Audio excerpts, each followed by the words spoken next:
The Buffalo Bills receiver core missed the mark in 2025. Let's talk about what went wrong and what needs to change today on Locked On Bills.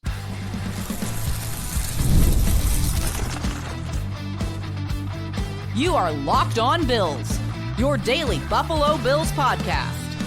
Part of the Locked On Podcast Network, your team every day. What's up, Bills Mafia? It's Joe Marino, author of the Herd Mentality Substack, co-host of the Locked On NFL Scouting Podcast, co-host of the NFL First Read Podcast, and I'm your host of Locked On Bills. Locked On Bills is a proud part of the Locked On Podcast Network, now the #1 sports podcast network. Want to thank you for making Locked On Bills your first listen every day, and a big welcome and shout out to our everydayers. You know who you are. Those of you who never miss a single episode, I appreciate y'all being here very, very much. Well, folks, welcome in. We're talking wide receivers on today's episode. We'll get into each of the players from 2025, recap their season, and project them into 2026. And obviously, this isn't a great story to tell. This is a group that just missed the mark. Not enough here. Not enough stability. Guys that couldn't stay healthy. But just a lot of missing impact. And the consequence on the offense, the consequence on Josh Allen was significant. You had more attention, more defenders than ever focusing in on Josh Allen in the backfield. And Josh just didn't do as many special things as he typically does. And I think at the core of that is what was missing from this group, as I have shared many times on this podcast. So let's talk about it as a group. The Bills receivers in 2025, 180 catches, 2,107 yards, and 11 touchdowns. When comparing that to the other receiving cores across the NFL, just the wide receivers, the 180 catches, that was 18th. The 2,107 yards is 24th. And the 11 touchdowns was 23rd. It's not enough production. It's not enough production from this group. So let's get into the players. Now, the one guy that kind of did what he was supposed to do, the only guy that did what he was supposed to do is Khalil Shakir. So we'll start there. A 2022 fifth-round pick. He's 26 years old and just turned 26 on February 3rd. He's entering year one of his 4-year, $53 million contract extension that was signed last offseason. And in 2025, he had 72 catches on 95 targets for 719 yards, 4 receiving touchdowns, and then added 19 catches for 157 yards in the 2 playoff games. As we get into the 2025 review, I think of Khalil Shakir as a really important player for this offense, someone that Josh Allen trusts, somebody who produces a lot after the catch, one of the best yards after catch players in the entire NFL, which obviously gets him in position to have some chances on screens. He had 22 catches on screens for 142 yards. And he's a very stabilizing player, whether it's spitting it out to him on a screen or getting open on a quick pass. He can really offer a lot to Josh Allen and something that just doesn't happen enough in this receiver core. He's dynamic in a lot of different ways, and I still wish the Bills would involve him more down the field. His average depth of target has just gone down and down and down. His rookie season, it was 14.6. Year 2, it was 7.4. In 2024, it was 5.5, and then this past season, it was 3.5 yards. Just a lot of very quick, into the hands of Shakir, ask him to create. And a lot of times, really good things happened. But to me, he's also a guy that can win over the middle, that can run those slot fade routes and make catches down the field. Like, there's a lot that he can do that I'm hopeful will be more on display as the team gets better at receiver around him. So when we get to the 2026 outlook, I think being better on the perimeter will open more things up for Shakir. And I'm just looking for him to have similar production, but for it to look different. Yeah, the screen game is going to be part of it. The quick passes are going to be part of it. He can win over the middle. He can win down the field. And I want to see more of that in 2026. And so I think he's made it clear what we're supposed to expect from Shakir, and I really like what he offers. I think there's more, and I'm excited to see where that goes in 2026. All right, let's talk about Keon Coleman, a 2024 second-round pick, number 33 overall. He's 22, turns 23 in May. He's entering year 3 of his 4-year, $10 million rookie deal. In 2025, he played in 13 games and had 38 catches on 59 targets for 404 yards and 4 touchdowns. I will say this, that his catch percentage in terms of targets and then how many of those are catches went way up this year. So I know we're not able to tell too many good things about Keon Coleman, but this is something that was better. As a rookie, only 51% of his targets resulted in a catch. This past year, 64.4% resulted in a catch. And that's good. That's a good story to tell. We like that. But as we get into the 2025 review, ultimately, he didn't take the step. He didn't remind us of the player pre-injury as a rookie. Now, it started promising. Week 1 against the Ravens, made some nice plays. He looked good in training camp. But then very quickly it went downhill, and he was disciplined by Sean McDermott. Playing time went down. And unfortunately, the issues are still the same. The route running is not there. The separation skills not there. Being consistently physical and playing to his size, not there. He's not a contested catch winner. 36% is his win rate this past year in contested catches. It was 37% as a rookie. His yards after catch went down. In fact, that was a big part of his rookie year. 7.1 yards after catch per reception as a rookie. It was only 2.8 this year. Had effort issues on tape. It's off to a really bad start through 2 years. And unfortunately, what he's supposed to be is exactly what this offense needs. That true X receiver. That's what he's supposed to be. And through 2 seasons, I have not developed the confidence in believing that he can get there. And so that's the question. Can he get there? It sounds like he's going to be around. Joe Brady and Josh Allen have recently had positive remarks about him. Keon Coleman is a player that Joe Brady said the best thing that's ever happened to him was Joe Brady being the head coach. There's a lot invested here, but you can't force it. Like that's the big concern that I have. To what degree are the Bills going to count on Keon Coleman in 2026? You can't have too many eggs in that basket. There's nothing that can be assumed about what Keon Coleman's going to provide. In fact, if the best predictor of future performance is past performance, you're talking about at best a depth receiver. He has to develop and find consistency. He's still a young player. We'll see where it goes, but I'm obviously not very optimistic. And my concern here is that the Bills won't have a big enough hedge against his development. And he disappoints just like he has over his first 2 seasons. All right, we got a whole lot more to do. Coming up next, we'll talk about some free agent receivers that Brandon Beane has acquired. And unfortunately, a couple guys that haven't met expectations. So we'll get into that next, folks. Be sure to stick with me. It's the last call for football on FanDuel. One final Sunday, one last kickoff, the final chance to get in on the action before the NFL season officially comes to a close. This is Super Bowl 60, and FanDuel is making sure you're right in the middle of it with a special offer just in time for the biggest game of the year. Whether you're backing the favorite, riding with the underdog, or building one last same-game parlay, this is the game everyone's waiting for.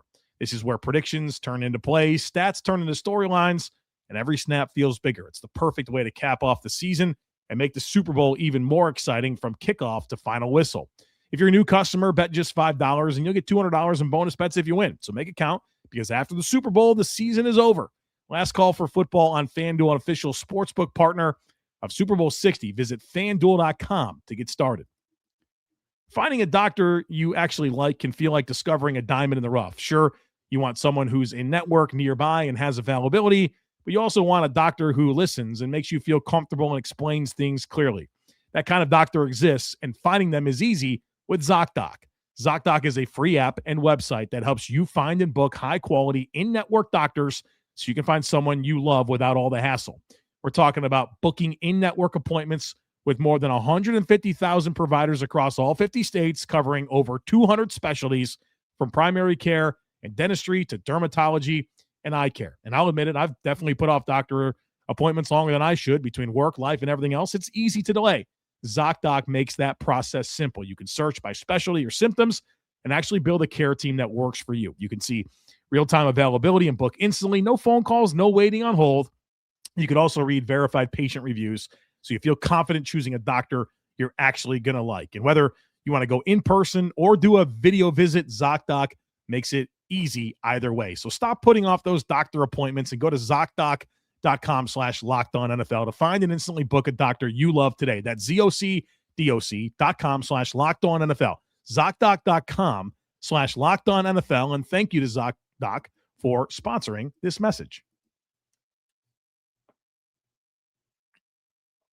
All right, let's talk about Josh Palmer, a 2025 free agent signing. He's 26 years old. He turns 27 in September. He's entering year 2 of his 3-year, $29 million contract that he signed ahead of the 2025 season. There is no cap benefit to releasing Josh Palmer. So I know a lot of people are down on Palmer, and unfortunately, there's just not a real way out of this deal. If you release him post June 1st, you can get $5.3 million in cap savings, but you also get $6.4 million in dead cap this year and another $4.8 next year.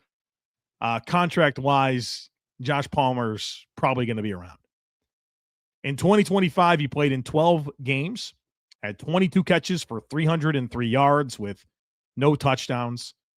He also was a victim of uncatchable passes. 35% of targets sent to Josh Palmer weren't catchable. That's the highest rate on the team comfortably. And we talked about this last year with Keon Coleman and Dalton Kincaid as two players that, obviously there was some missing production, but a large percentage of the targets they did receive weren't catchable. Well, that's what's going on here with Palmer. 35% of the targets he got. So 35% were not catchable, the highest rate on the team. And so we've kind of seen this with a few of the newer additions in terms of pass catchers and taking some time to get on the page with Josh Allen. And during training camp, Josh Palmer was banged up, and I think he fought it all season long. And then it peaked against Atlanta when he was looking like he was ready to break out, and never really found his footing, never really found a role, never found consistency. And so obviously it's a disappointing start to Josh Palmer's tenure with the Bills. And so when I consider that 2025 review, injured, never settled in, never built chemistry with Josh, still has a very likable skill set. He's comfortably the best route runner that this team has right now. And so I know that there's been a lot of well, Joe, you really like Josh Palmer. I do like Josh Palmer. I like the skill set. I've always liked the skill set. Now, how does it apply? Well, obviously, injuries got in the way. I'm optimistic that this can turn the corner. But he's got to settle in and establish that role and earn trust and get on the same page with Josh. And that just didn't happen his first season, unfortunately, due to injuries. And hopefully that changes. In 2026, needs to turn around, right? Got to get healthy, stay healthy, and claim a role that's valuable. Of course, he's not like a mega paid receiver. He's a $10 million a year receiver, but he should have between 50 and 75 catches, and for a lot of good things to happen with those opportunities. When I say 50 and 75 catches, I meant to say 50 and 75 targets, somewhere in that range, and make some plays. So stay healthy, settle in, and produce. That's the scoop on Josh Palmer. Let's talk Brandon Cooks, a 2025 in-season signing. He's 32. He'll turn 33 in September. His contract has expired.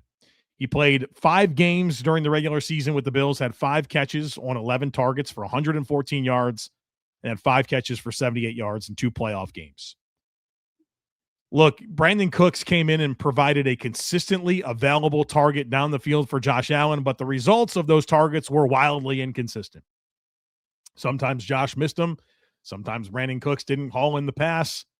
But the one thing that was pretty consistently true is that he was open down the field. And it's been a while since we've seen that. And it's exciting to see what a vertical receiver can do. You know, he also brought some professionalism to this wide receiver core. He kind of gave the Bills that Emmanuel Sanders, Amari Cooper type presence, which I think is valuable for a young group. But obviously there's, inconsistency. And, unfortunately, one of the all-time plays now in the history of the Buffalo Bills will involve Brandon Cooks.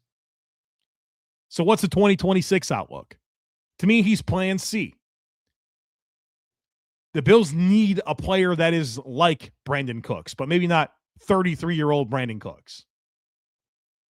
So I think the Bills should obviously explore veteran additions, whether that's a trade, a free agent. They should consider a high draft pick on a receiver.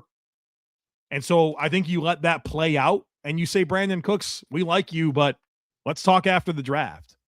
I don't think you're going to commit to anything there right now. And, Brandon Cooks didn't really do much with the Saints. He came to Buffalo during the season. I think he probably wants to go back to Buffalo, but it has to make sense for Buffalo. And if you go through your free agency period and your real trade opportunity in the draft and you just don't get an answer that you like, well, I think in your back pocket as plan C, all right, Brandon Cooks, let's go. Now, that can't be it. Like, something should happen, but if you don't get that vertical piece, I think you resort to Brandon Cooks as plan C. Let's talk about everyone's favorite Buffalo Bill, Curtis Samuel. 2024 free agent signing. He's 29. He's going to turn 30 in August, entering year 2 of his 3-year, $24 million contract. And yes, there are opportunities to get out of this deal, and I think the Bills will. So the Bills can cut him before June 1st and get $6.1 million in cap savings and accumulate $3.5 million in dead cap. I think that's what they should do. Now, they could also release him after June 1st, and you get $7.8 million in cap savings with $1.7 million in dead cap this year and next. Get the $6 million in space now and be done with the dead cap this year. I think that's what you have to do. In 2025, 7 catches for 81 yards and a touchdown in 6 games. Ultimately couldn't stay healthy. And then I think the Bills actually put him on injured reserve with really no intent of bringing him back. And then, Josh Palmer, Gabe Davis, and Tyrell Shavers all went on injured reserve, and you were out of receivers, and you had to say, hey, Curtis, can you come back? We need you. He's just ultimately not a reliable football player. Your best ability is your availability, and Curtis Samuel is not available. So in terms of my 2026 outlook here, I wouldn't have him back. I take advantage of the $6 million in cap savings, eat the $3.5 million in dead cap, and move on. And I think that's what the Bills will do. But am I worried that there's a Bean Brady urgency to validate this? Yeah, of course I have a little bit of doubt. It's certainly a player that they're really familiar with. Bean drafted him. Brady used him and had 1,000 yards from scrimmage in Carolina. They brought him here to Buffalo the first year that Joe Brady took over as the full-time OC. So, yeah, I do have an ounce of concern that they'll try to validate him, but I think that would be not something you can justify. Move on and be done. All right, coming up next, Tyrell Shavers, Gabe Davis, and we'll set the scene for the offseason. So, folks, be sure to stick with us. If you've ever hired someone who looked good on paper but wasn't the right fit, you know how important that is. When you want candidates who truly match what you're looking for, you got to trust Indeed sponsored jobs. Hiring Indeed is all you need. Stop struggling to get your job post seen on other sites. Indeed's sponsored jobs puts your post at the top of the page and helps you reach the right candidates faster. If I needed to hire someone, I go straight to Indeed and be very specific about what I need. Real experience, not just a resume buzzword. And instead of struggling to get your post seen, Indeed sponsored jobs helps your listing stand out and reach quality candidates faster. Sponsored jobs boost your posts to the people who are the best match for your role and that makes a real difference. So spend more time interviewing candidates who check all your boxes with less stress, less time, and more results using Indeed sponsored jobs. Listeners of this show get a $75 sponsored job credit to help give your job the premium placement it deserves at Indeed.com/LockedOnNFL. Just go to Indeed.com/LockedOnNFL right now and support the show by saying you heard about Indeed on this podcast. Terms and conditions apply. Hiring, do it the right way with Indeed. It's a new year, new systems. This is the time where a lot of us look at the messier parts of how we run our business and think there's got to be a better way. And there is. Streamlining your communications is one of the quickest upgrades that you can make. That's why today's episode is brought to you by Quo, spelled Quo, the smarter way to run your business. Communications, because when your team is reachable, organized, and communicating in one place, you're not just working cleaner, you're creating more opportunities to connect with customers. I love how simple Quo makes everything. Your whole team can call and text from one shared business number, so nothing gets missed. Everyone sees the full conversation thread, which makes replies faster and more personal, and it works right from your phone, computer, and you can even keep your existing number. And Quo's smart AI tools will automatically log calls, summarize conversations, and highlight next steps, so no details ever slip through the cracks. So make this the year where no opportunity and no customer slips away. Try Quo for free. Plus, get 20% off your first 6 months when you go to quo.com/LockedOnNFL. That's QUO.com/LockedOnNFL. Quo, no missed calls, no missed customers. All right, folks, welcome back. Let's talk Tyrell Shavers, a 2023 undrafted free agent. He's 26, turns 27 in August, entering year 2 of his 2-year, $2 million contract. In 2025, he played 17 games, had 15 catches on 23 targets for 245 yards, and that spectacular touchdown against Tampa Bay. Obviously, that's not a ton of volume production, but he was on the field for 39% of the offensive snaps, also played 241 special team snaps. And so a guy like this is a little bit like a Reggie Gilliam, like a Jackson Hawes, where they're depth players, but they just provide a lot of value with all the things they can do in terms of special teams, blocking, a little bit of catching the football. But these are your glue guys. These are important players. And, Tyrell Shavers, I think, really proved that this year as he earned a spot on the active roster. So super useful player. Like I said, he'll block. He'll occasionally make a play in the passing game. He's the ideal wide receiver 4 or 5 that just provides a lot of value. Unfortunately, he tore his ACL in January, and there's a long road ahead. The timing of that's not good. It just isn't. He'll start the season on the PUP list, which is physically unable to perform, and I'd assume that he'll remain on the PUP list well into the regular season and kind of see what it looks like kind of back 25% of the season if he can come back, and if you have the opportunity and need for him to come back. There's a needle to thread there, but really was off to a promising trajectory as he made the roster, and then, of course,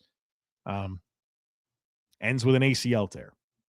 Let's talk Gabe Davis, 2025 free agent signing, and of course was originally a 2020 4th-round pick, went to Jacksonville, came back, 26 years old. He turns 27 in April, so he's not like super old, which is cool for him based on kind of the injuries that have gotten in the way of the last couple of years. His contract is expired, so he'll be a free agent. In 2025 with the Bills, he played in 6 games, had 12 catches on 17 targets for 129 yards and a touchdown. I think he came in and helped the team under some tough circumstances. Obviously not a huge role, but based on the way that this receiver core went, where so many guys were injured and so many guys weren't meeting expectations, whether that's Keon Coleman or Elijah Moore, for Gabe Davis to come in and help a little bit was nice.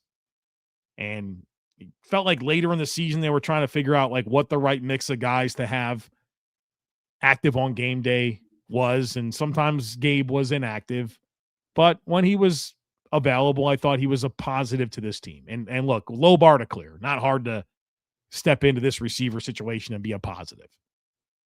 But again, unfortunately, he tore his ACL, and he's going to have a long recovery ahead of him. And based on that timing in January, he's a guy that is probably going to be unsigned for a while until he can pass a physical and find a team.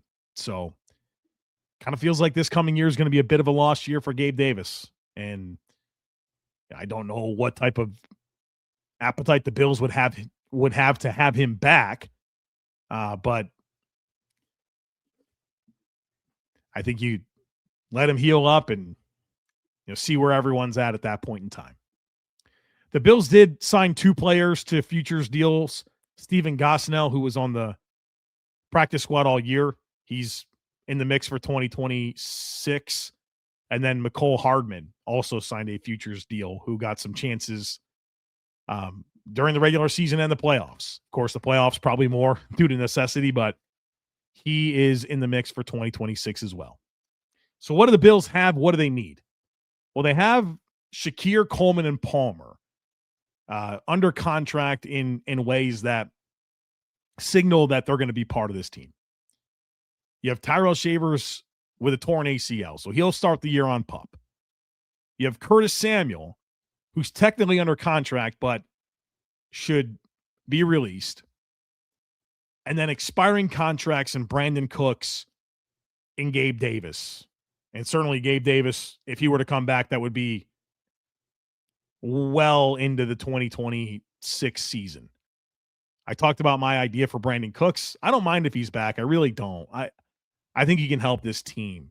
And I think him being part of the whole process, right? Like the install, working with Josh in the offseason, that's going to position them to be a lot more successful with those chances down the field in ways that, it's kind of challenging to step in the middle of the year and establish vertical chemistry.